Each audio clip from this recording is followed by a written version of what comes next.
Welcome to delta science YouTube channel. ছবিতে দেখতেই পাচ্ছ নাম্বার সিস্টেম মানে সংখ্যা তত্ত্ব। আজ পার্ট 1 স্টার্ট করছি আমরা। তো নাম্বার সিস্টেম জানাটা খুব দরকার, কারণ অঙ্ক শিখতে গেলে নাম্বার সিস্টেম জানাটা খুবই প্রয়োজন। যদি ভালো করে শিখতে হয় তবেই। এখন নাম্বার সিস্টেম শিখবো কেন? মাধ্যমিক উচ্চ মাধ্যমিকের অঙ্কের বিভিন্ন প্রবলেমের জন্য নাম্বার সিস্টেম জানাটা খুব দরকার। ছোটো ছোটো শর্ট প্রশ্নের জন্য নাম্বার সিস্টেম জানা খুব দরকার।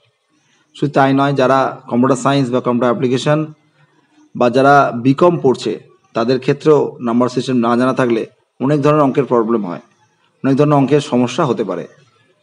তো নাম্বার সিস্টেম এই কারণে আমরা জানবো। এছাড়াও যারা কম্পিটিটিভ পরীক্ষা দিচ্ছে, চাকরির পরীক্ষা দিচ্ছে, সেই চাকরির পরীক্ষায় নাম্বার সিস্টেম থেকে বহু প্রশ্ন আসে এবং দারুণ দারুণ প্রশ্ন আসে, যেইগুলো সলভ করতে গেলে নাম্বার সিস্টেমকে অবশ্যই জানতে হবে এবং সঠিকভাবে জানতে হবে। আর এই সঠিকভাবে জানতে গেলে প্রথমেই চ্যানেলটিকে সাবস্ক্রাইব করে রাখুন। চলুন এবারে আমরা মেন টপিকে চলে যাই। Welcome to delta science. আজকে আমরা যেটা শিখব সেটা হচ্ছে সংখ্যা তত্ত্ব, নাম্বার সিস্টেম, অর্থাৎ নাম্বার পদ্ধতি। এই নাম্বার পদ্ধতিতে আমরা জানব আমাদের যে অসংখ্য নাম্বার আছে, যাকে গোনা যায় না, অসংখ্য, এই নাম্বারগুলোকে আমরা কিছু ক্যাটাগরি বা কিছু বিভাগে ভাগ করেছি। আজকে একদম প্রথমেই আমরা বেসিক কিছু ক্যাটাগরি জেনে নেব, যে ক্যাটাগরিতে এই নাম্বারগুলোকে ভাগ করে দেওয়া হয়েছে। যাই হোক, টোটাল নাম্বারকে যদি আমরা একটা নাম্বার লাইন অর্থাৎ নাম্বার রেখা যদি সাজানো হয়, তাহলে দেখা যাবে একদম মাঝখানে থাকছে শূন্য। শূন্য থেকে যেগুলো বড় নাম্বার অর্থাৎ 1, 2, 3, 4, অর্থাৎ এগুলো +1, +2, +3, +4 করে ধীরে ধীরে বেড়ে যাচ্ছে আপ টু প্লাস ইনফিনিটি অবধি। অর্থাৎ আমরা যার শেষ করে নাম্বার, যার শেষ নেই, নাম্বার যখন অসীম জায়গায় পৌঁছে তাকে আমরা এই ইনফিনিটি দিয়ে আমরা প্রকাশ করি। এদিকেও তেমনি শূন্য থেকে ছোট যে নাম্বারগুলো আছে, -1, -2, -3, -4, -5, এটাও মাইনাস ইনফিনিটি অবধি ধীরে ধীরে চলে যাচ্ছে।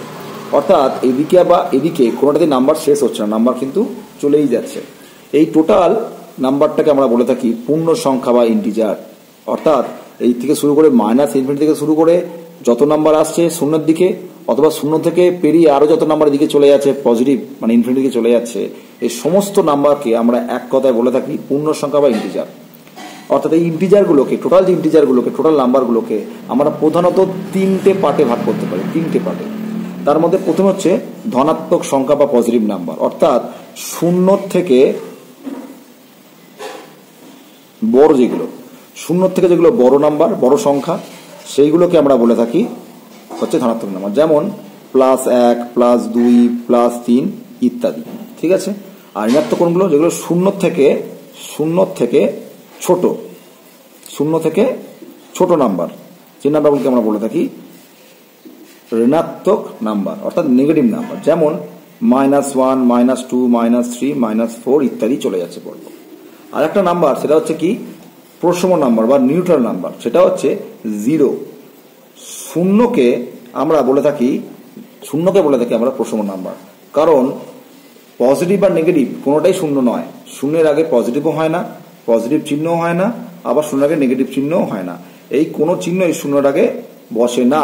এই কারণে শূন্য নেগেটিভও হয় না, পজিটিভও হয় না। তাই শূন্য একটা নিউট্রাল নাম্বার। ঠিক আছে। তো বেসিকে 3 ভাগে আমাদের সংখ্যাকে ভাগ করা যায়।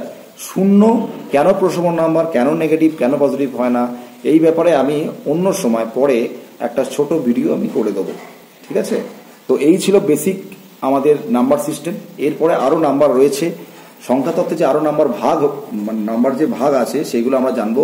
যেমন অখণ্ড সংখ্যা মানে হোল নাম্বার, স্বাভাবিক সংখ্যা, মৌলিক সংখ্যা, যৌগিক সংখ্যা, ঠিক আছে, মূলদ সংখ্যা, অমূলদ সংখ্যা, এই সমস্ত নাম্বার আমরা ধীরে ধীরে পরের ভিডিওগুলোতে আর ধীরে ধীরে আমরা এগুলো সম্বন্ধে জানবো।